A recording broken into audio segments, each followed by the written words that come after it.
এয়া হৈছে অৰিন্দম নাথৰ ঘৰ।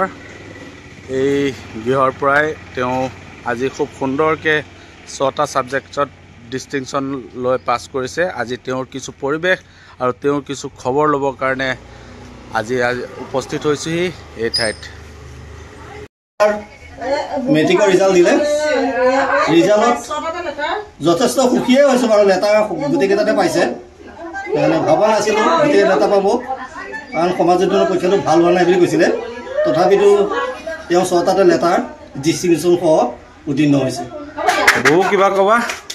ভালে লাগিছে, ভাবা নাই ছ'চিয়েলত ইমান ভাল হ'ব বুলি ভাবা নাছিলোঁ, কিন্তু ভালে হৈছিল। এতিয়া তোমাৰ ৰিজাল্ট কি হৈছে এইটো কোৱা? 6টাতে লেটাৰ পাইছোঁ, ডিষ্টিংশ্যন 6টাত।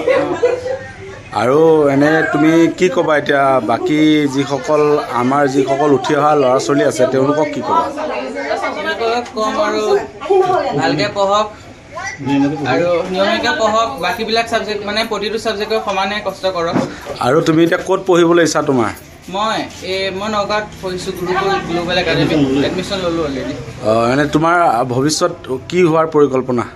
মোৰ ভৱিষ্যতে এজন IAS অফিচাৰ হোৱাৰ পৰিকল্পনা আছে।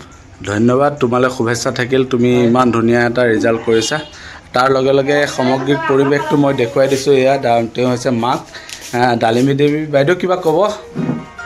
মই আৰু ভগৱানে যিখিনি দিছে তাতে সন্তুষ্টি লাভ কৰিছোঁ। আৰু ল'ৰাটোৱে পৰীক্ষাটো যেনে তেনে কষ্ট কৰিতো দিছেই, কিন্তু সি কিমানখিনি লিখিছে মইতো আইডিয়া কৰিব পৰা নাই। তথাপি মানে ৰিজাল্টটোলৈ অকণমানতো ভয় লাগি আছে। আৰু হ'ব, ভগৱানে দিছোঁ তাতে সন্তুষ্ট হৈ ভৱিষ্যতলৈ যাতে ল'ৰাটো আগবাঢ়ি যাব পাৰে, সকলোৱে আশীৰ্বাদ দিব। ধন্যবাদ, ভাল লাগিল।